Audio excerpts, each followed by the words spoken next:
Deep dark, एक ऐसा world जहाँ पैरों की आर्ट से भी वार्डन स्पॉन हो जाता है। वही वार्डन जो फुल नेथराइट आर्मर में भी प्लेयर को 2 शॉट्स कर देता है। इस वर्ल्ड में ना कोई विलेज एग्जिस्ट करता है और ना ही कोई लाइफ।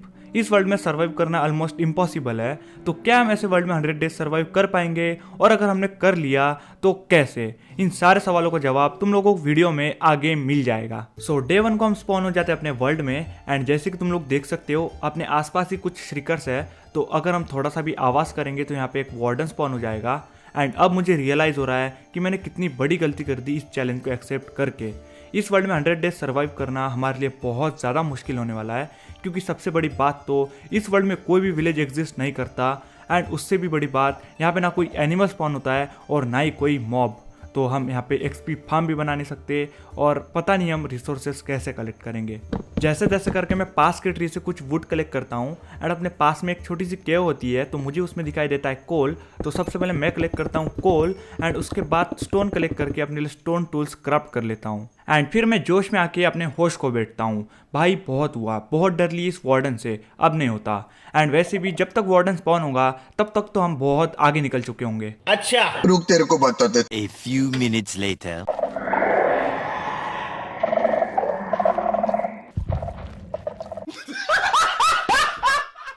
बस हवा निकल गई।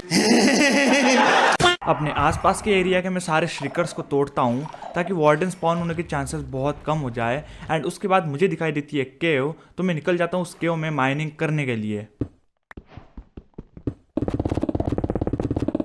माइनिंग करने में बहुत ज़्यादा प्रॉब्लम हो रही थी, क्योंकि उस केव में बार बार वार्डन स्पॉन हो जा रहा था, लेकिन मैं जैसे तैसे करके उससे हर बार बच रहा था। फिर भी मैंने इस केव से बहुत सारा आयरन कलेक्ट कर लिया था। तो जल्दी से मैं एक फर्नेस क्राफ्ट करता हूँ, एंड उसमें इन सारे आयरन को स्मेल्टिंग के लिए लगा देता हूँ।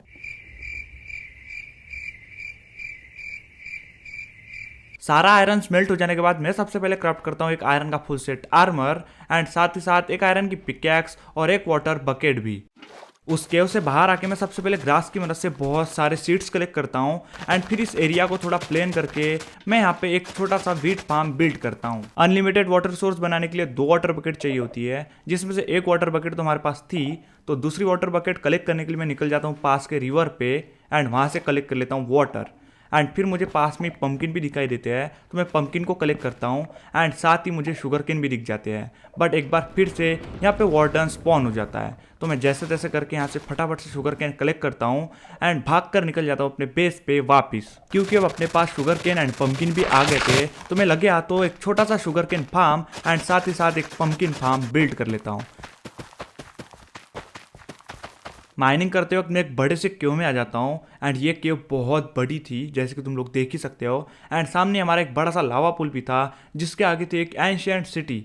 तो सबसे पहले मैं इस लावा पुल से एक लावा बकेट कलेक्ट करता हूँ, एंड फिर निकल जाता हूँ उस एंशिएंट सिटी के कुछ चेस्ट को लूटने के लिए। पहली चेस्ट में मुझे मिल जाती है एक डायमंड की लेगिंग्स, जिसमें लगी होती है मेंडिंग, कर्स ऑफ बाइंडिंग और unbreaking 3। But curse of binding की वजह से ये लेगिंग्स हमारे कोई काम की नहीं है। और साथ ही मुझे इस चेस्ट से एक स्विफ्ट स्नेक 2 की बुक भी मिल जाती है।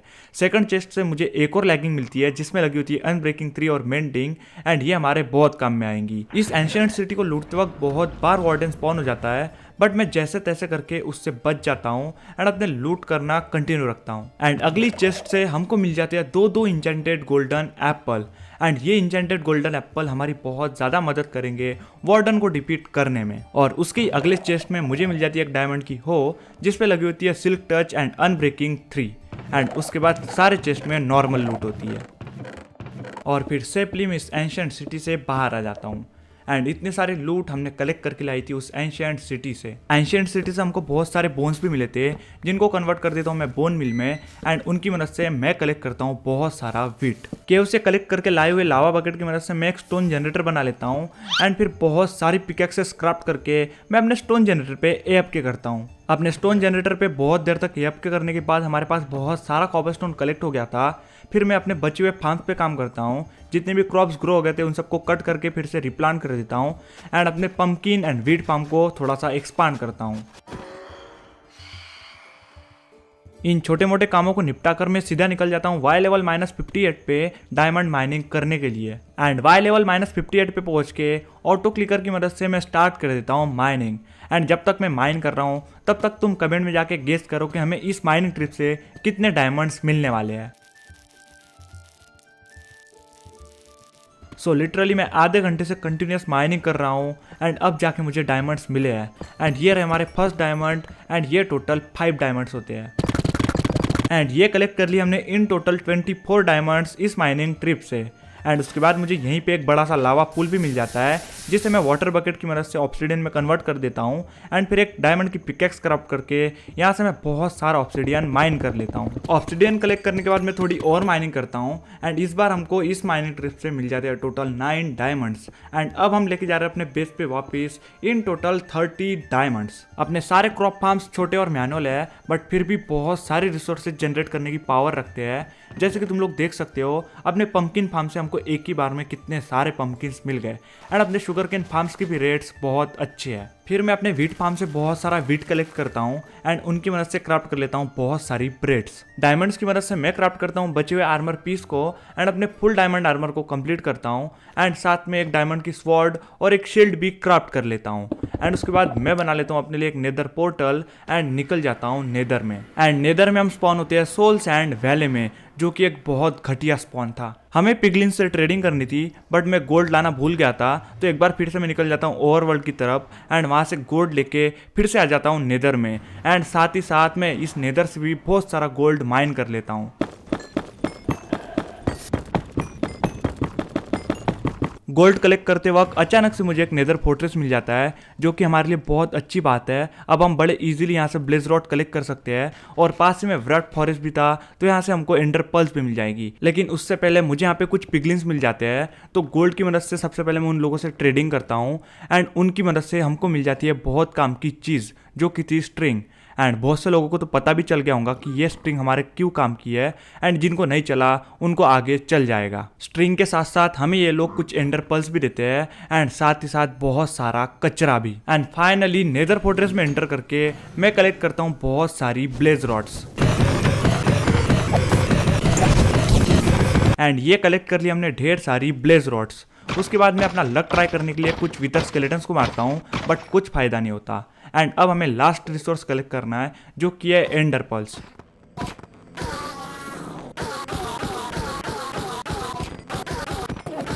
इसी के साथ सारी रिसोर्सेस कलेक्ट करके मैं निकल जाता हूँ अपने ओवरवर्ल्ड में वापस। नेदर से कलेक्ट करके लाई हुई स्ट्रिंग की मदद से मैं क्राफ्ट करता हूँ वुल एंड वुल की मदद से बना लेता हूँ अपने लिए बेड।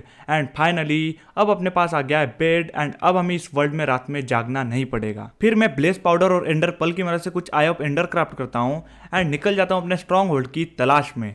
बहुत ज़्यादा दूर तक ट्रैवल करने के बाद हमें फाइनली अपना स्ट्रॉन्ग होल्ड मिल जाता है एंड ये रही एंड पोर्टल फ्रेम। बट हमारे पास के कुछ आई ऑफ एंडर्स कम पड़ जाते हैं, लेकिन वो तो अच्छा था कि हमने ब्लेज रॉड और कुछ एंडर पल साथ लाई थी। तो मैं फटाफट से बची हुई आई ऑफ एंडर को क्राफ्ट करता हूँ एंड फिर अपने एंड पोर्टल को एक्टिवेट करके निकल जाता हूँ एंड में उस एंडर ड्रैगन को डिफीट करने के लिए। बट भाई अब इस एंडर ड्रैगन को डिफीट करना भी बहुत ज़्यादा बोरिंग काम हो गया है, बट फिर भी हमें करना तो पड़ेगा ही।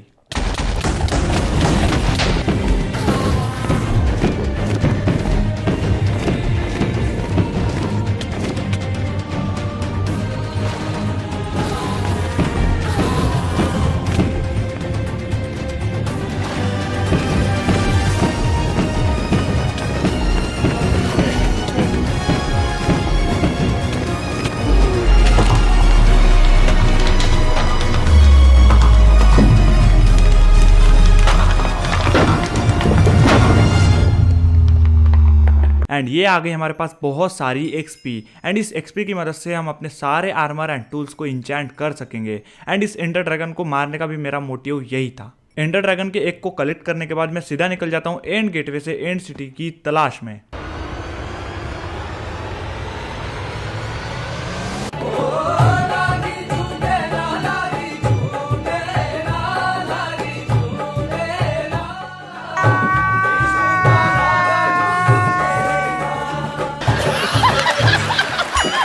सो मैंने ऑलरेडी 2 एंड सिटीज लूट ली है एंड मैंने वहाँ से एक इलाइट्रा भी कलेक्ट करके लाया है, बट इलेक्ट्रिसिटी कट ऑफ की वजह से वो क्लिप्स करप्ट होगी, तो वो मैं तुम लोगों को नहीं बता सकता। एंड फिर इस लास्ट एंड सिटी के कुछ चेस्ट को लूट के मैं अपने ओवरवर्ल्ड में वापिस चले जाता हूँ। एंड एंड सिटीज से हमने एक इलाइट्रा और इतनी सारी लूट लाई थी। अपने शल्कर बॉक्स और इन्वेंटरी को मैं कुछ ज़रूरी आइटम से भर लेता हूँ एंड फिर पहुँच जाता हूँ नेदर में। एंड नेदर में पहुँच के एंडरपल ट्रिक करके मैं आ जाता हूँ नेदर रूप पे।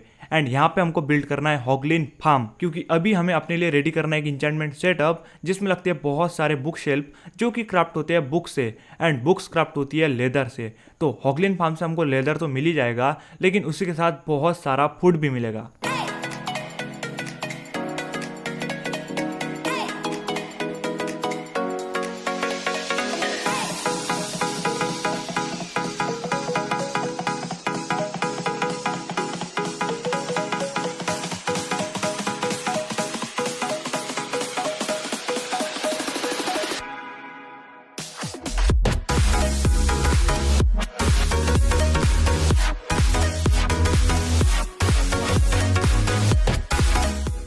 सो मैं यहाँ पिछले 1 घंटे से एएफके कर रहा हूँ, तो अब फटाफट से नीचे चलते हैं एंड देखते हैं अपने चेस्ट में कितना सारा pock chop and leather collect हुआ है।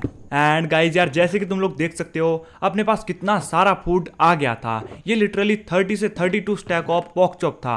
एंड तुम लोग लेदर भी देख सकते हो, इसमें ऑलमोस्ट 3 स्टैक ऑफ लेदर है। तो अब फटाफट से इन सबको कलेक्ट करते हैं एंड चलते हैं अपने ओवरवर्ल्ड में वापस। ओवरवर्ल्ड में वापस आते ही मैं सबसे पहले क्राफ्ट करता हूँ एक इंचेंटमेंट टेबल, उसके बाद बहुत सारी बुक शेल्फ एंड फिर अपने इंचेंटमेंट सेटअप को रेडी करता हूँ।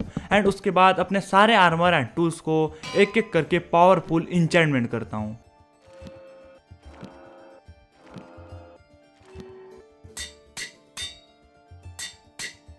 एक्सपी खत्म हो जाने के बाद मैं अपने हो की मदद से कुछ इस तरह फिर से एक बार बहुत सारी एक्सपी कलेक्ट कर लेता हूँ एंड फिर अपने बचे हुए आर्मर एंड टूल्स को एक बार फिर से इंचेंट कर लेता हूँ।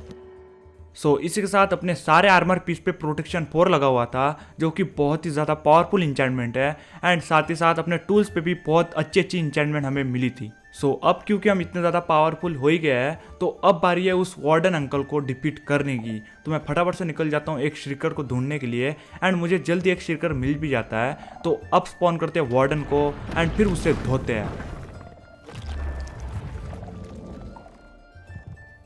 बंदा स्पॉन होती ही मैं अपने बॉस से इस पे कंटिन्यू अटैक करना स्टार्ट कर देता हूँ। एंड तुम लोग देख ही सकते हो ये बंदा क्या ही अपने पीछे आ रहा है, बट मैं फिर भी पीछे मुड़ के इस पे अटैक करता हूँ एंड इसको ट्राई करता हूँ डिफीट करने का। लेकिन भाई साहब कोई भी फायदा नहीं होता। मैंने इस बंदे पे लिटरली 25 से 30 बो मार दिए, बट इस बंदे का कुछ नहीं हो रहा है। एंड ये बंदा एक ही बार में हमारे बहुत सारे हार्ट्स ले जा रहा है, तो इसलिए इस बार तो मैं हार मान लेता हूँ एंड इससे दूर जाके इससे बच जाता हूँ। लेकिन हम ऐसे ही हार मानने वाले नहीं थे। सबसे पहले तो मैं अपने लेगिंग्स में स्विफ्ट स्निक 3 की बुक लगाता हूँ एंड उसके बाद मैं सीधा निकल जाता हूँ क्यों में आयरन माइनिंग करने के लिए एंड कलेक्ट करता हूँ वहाँ से बहुत सारे आयरन्स।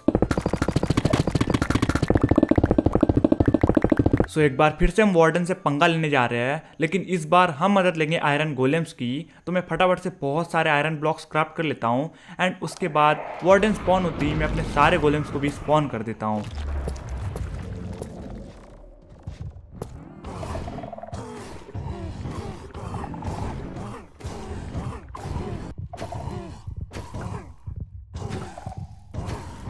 लेकिन मैं क्या ही बोलूँ, अपने सारे गोलेम्स उस वार्डन के सामने 5 सेकंड में नहीं टिकते, इसलिए मुझे एक बार फिर से यहाँ से भागना पड़ता है। लेकिन इस बार मैं एक स्ट्रेटेजी का यूज़ करता हूँ एंड गाइज यार हम डिफीट कर देते हैं माइनक्राफ्ट के सबसे पावरफुल मॉब को। सो इस बंदे को मुझे एक और बार मारना था, लेकिन इस बार हम बिना किसी की मदद लिए इसे मारेंगे। तो चलते हैं फटाफट से स्पॉन करते इसे एंड एक बार फिर से इसे डिफीट करके बताते हैं कि इस वर्ल्ड के किंग हम ही हैं।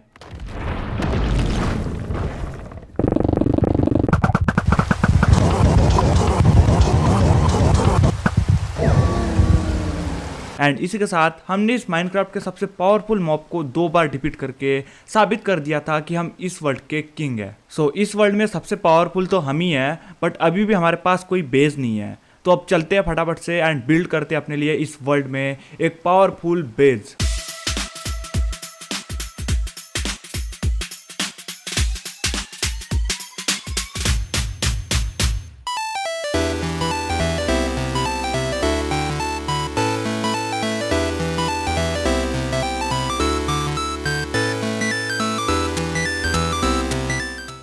मैं अपने बेस पे काम कर ही रहा था कि तभी ये मेहमान आ जाते हैं एंड इसलिए मैं सबसे पहले इस कचरे को साफ करता हूँ एंड उसके बाद अपने काम को कंटिन्यू करता हूँ।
इसी के साथ इस खतरनाक से वर्ल्ड में अपना बड़ा सा बेस रेडी है एंड ये रहा हमारा प्यारा सा हाउस, ये रहा अपना इंचेंटमेंट हाउस, ये स्टोरेज रूम एंड लास्ट में ब्यूटीफुल सा नेदर पोर्टल। हम लोगों के ऑलमोस्ट सारे काम हो गए थे जो कुछ भी हमको इस वर्ल्ड में करना था इन 100 डेज में, बस अब एक ही काम बचता है।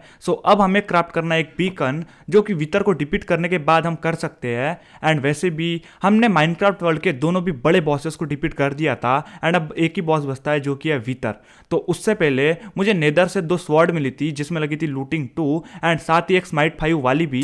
तो उन दोनों को मैं कंबाइन करता हूं एंड एक पावरफुल स्वॉर्ड बना के निकल जाता हूं नेदर में वितर स्केलेटन स्कल कलेक्ट करने के लिए। ये पहुंच गए हम अपने फोर्ट्रेस में एंड अब स्टार्ट करते हैं मजदूरी।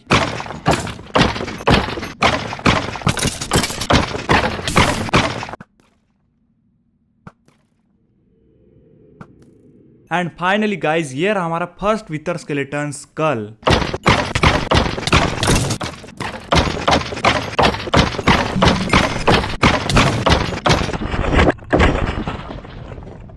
ये रहा हमारा सेकंड स्कल।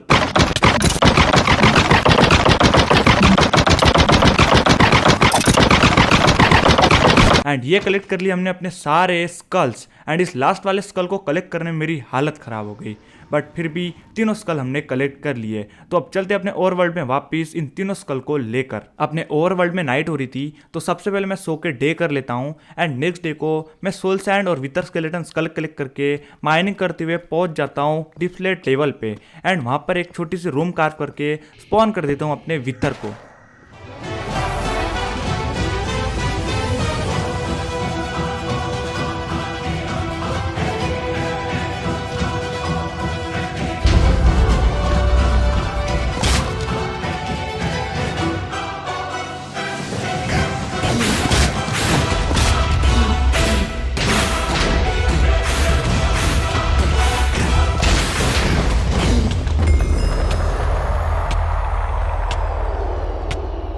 एंड अपने स्माइट 5 वाले स्वॉर्ड के सामने ये वितर 5 सेकंड्स भी नहीं टिकता। भाई साहब लेजिट क्या ही धोया इस बंदे को। एंड ये रहा हमारा नेदर स्टार। अपने बीकन को एक्टिवेट करने के लिए हमको बहुत सारी रिसोर्सेज लगेंगे, तो मैं निकल जाता हूँ माइनिंग करने के लिए एंड वहाँ से बहुत सारे ऑर्स कलेक्ट करके लाता हूँ।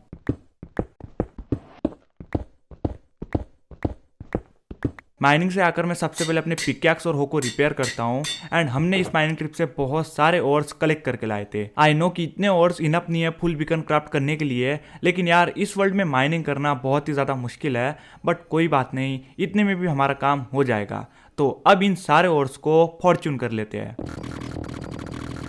फॉर्च्यून करने के बाद अपने पास इन टोटल इतने सारे ऑर्स हो जाते हैं और अब इन सारे ऑर्स को करते हैं स्मेल्ट। एंड जब तक कि अपने सारे ऑर्स स्मेल्ट हो रहे हैं मैं अपने बीकन के लिए एक प्लेटफॉर्म बिल्ड कर लेता हूँ।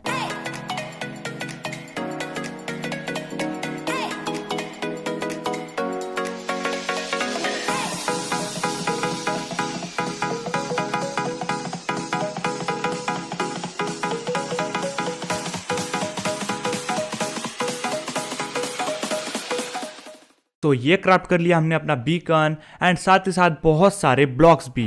एंड इसी के साथ ये एक्टिवेट कर दिया हमने अपने बीकन को एंड अचीव कर लिया इस गोल को भी। सो इस वीडियो के अपने सारे गोल्स कंप्लीट हो गए थे, बट 100 डेज होने में अभी भी कुछ दिन बचे थे, तो उन दिनों को मैं इन्वेस्ट कर देता हूँ अपने बेस को और भी बेहतरीन बनाने में।